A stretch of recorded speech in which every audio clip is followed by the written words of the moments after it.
एक अर्चना नावाची तरुणी होती जी नेहमीप्रमाणे शाळेत जाण्यासाठी निघाली होती। निर्जनाचा परिसर होता। ती एकटी जात असल्याचं तिला गावातीलच प्रभाकर नावाच्या वासनेने भरलेल्या तरुणाने पाहिलं आणि पुढं अतिशय भयावह घडलं। अक्षरशः तो तुटून पडला। नेमकं काय घडलं, निर्जन स्थळी काय घडला, संपूर्ण प्रकार सविस्तर पाहूया। गुन्हेगारी विश्व या यूट्यूब चॅनलला सबस्क्राईब करून बेल आयकॉनवरती प्रेस करा। ठिकाण आहे पालघर जिल्ह्यातील शांततामय जीवन 6 ऑक्टोबरच्या एका दुपारी उद्ध्वस्त झालं। माकोडा तालुक्यात घडलेल्या दुहेरी मृत्यूच्या या घटनेने संपूर्ण समाजाला हादरवून टाकलं। या गावात अर्चना उदार ही माकोडा तालुक्यातील गबालपाडा येथील राहणारी होती। ती आपल्या घरातील पहिली मुलगी होती जिला शिकण्याची संधी मिळाली होती। रयत शिक्षण संस्थेच्या गबालपाडा अनुदानित आश्रमशाळेत 12वीचे शिक्षण ती घेत असताना तिचं लक्ष होतं शिक्षण पूर्ण करून कुटुंबाला आर्थिक स्थैर्य मिळवून देणं। तिच्या डोळ्यात भविष्याच्या अनेक स्वप्नांची चमक होती। अर्चनाचं आयुष्य शांत आणि साधं होतं, पण तिच्या साधेपणातच तिची खासियत होती। तिचं सगळं आयुष्य शिस्तबद्ध होतं। सकाळी उठून अभ्यास करणं, शाळेत जाणं, संध्याकाळी आईला घरकामात मदत करणं, पण तिच्या ह्या शांत जीवनाला एक सावली सतत त्रास देत होती। प्रभाकर वाघेरे वय 22, राहणारा गावातील रहिवासी होता। त्याचं अर्चनावर मनापासून एकतर्फी प्रेम असल्याचा त्याचा दावा होता, पण हे प्रेम एकतर्फी होतं। अर्चना त्याच्या प्रेमाला स्वीकारण्यास तयार नव्हती। तिचा नकार त्याच्यासाठी अपमानास्पद होता आणि त्याने तिच्या आयुष्याला नरक बनवलं। प्रभाकर अर्चनाला शाळेत जाताना रस्त्यावर अडवायचा, तिच्या मित्रमैत्रिणींसमोर तिला विनाकारण बोलायला लावायचा आणि वेळोवेळी तिच्यावर दबाव टाकायचा। माझ्या प्रेमाचा स्वीकार कर, नाहीतर गंभीर परिणाम असतील अशी धमकी देऊन तो अर्चनाला सतावत राहिला। अर्चनाने हा त्रास कुटुंबाला सांगितला होता, पण एकत्रित कुटुंबातील अडचणींमुळे याकडे फारसं लक्ष दिलं गेलं नव्हतं।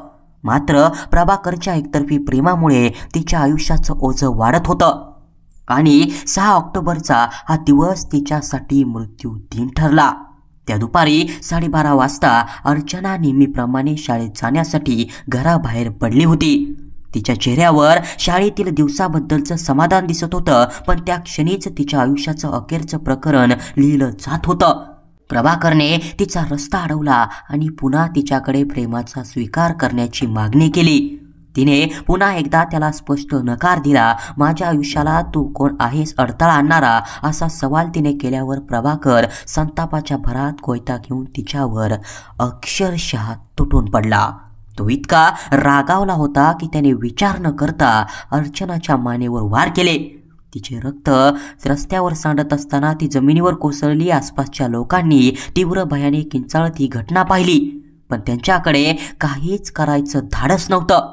तिला तातडीने जळगावच्या रुग्णालयात नेलं गेलं, पण तिच्या जखमा इतक्या गंभीर होत्या की डॉक्टरांनी तिचं प्राण वाचवण्यात अपयश आलं। अर्चना तिच्या स्वप्नांसह कायमची शांत झाली। घटनेनंतर प्रभाकर घटनास्थळावरून पसार झाला। पोलिसांनी त्याच्या शोधासाठी विविध पथकं राबवली, पण तो कुठेच सापडला नाही। शेवटी पोलिसांच्या तावडीत सापडण्याआधीच प्रभाकरने एका निर्जन ठिकाणी झाडाला आपलं जीवन संपवलं। अर्चनाच्या कुटुंबाला हा धक्का पचवणं अशक्य होतं। तिच्या आईच्या डोळ्यातून अश्रू सतत वाहत होते। आमच्या मुलीनं काय चूक केली होती, असा सवाल त्यांनी समाजाच्या मानसिकतेवर प्रखर टीका केली। प्रभाकरच्या कुटुंबालाही हा धक्का सहन होत नव्हता। आमच्या मुलानं हे का केलं, आम्ही त्याला कधीच अशा गोष्टींसाठी प्रोत्साहन दिलं नव्हतं, असं सांगत त्याचे आईवडील शोकमग्न होते।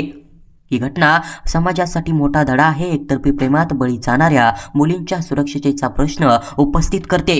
कुटुंबांनी, समाजाने आणि शाळांनी मुलामुलींना योग्य मूल्य आणि समज देणं अत्यावश्यक आहे।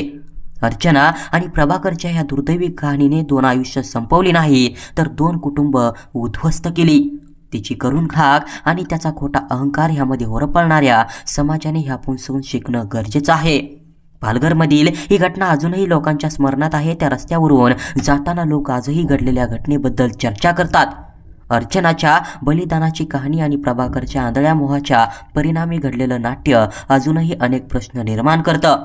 या घटनेने भावनिक आणि सामाजिक स्वरूपाची मोठी खळबळ माजवली। यातून आपण काय शिकावं? ही घटना समाजाला एक महत्त्वाचा धडा देते. मुलामुलींना एकमेकांचा आदर, स्वतंत्र निर्णयाचा मान आणि निरोगी संवाद शिकवणं गरजेचं आहे. एकतर्फी प्रेमाच्या पलीकडे जाऊन संवाद आणि समज निर्माण करणं हीच या घटनांवर उपाय शोधण्याची पहिली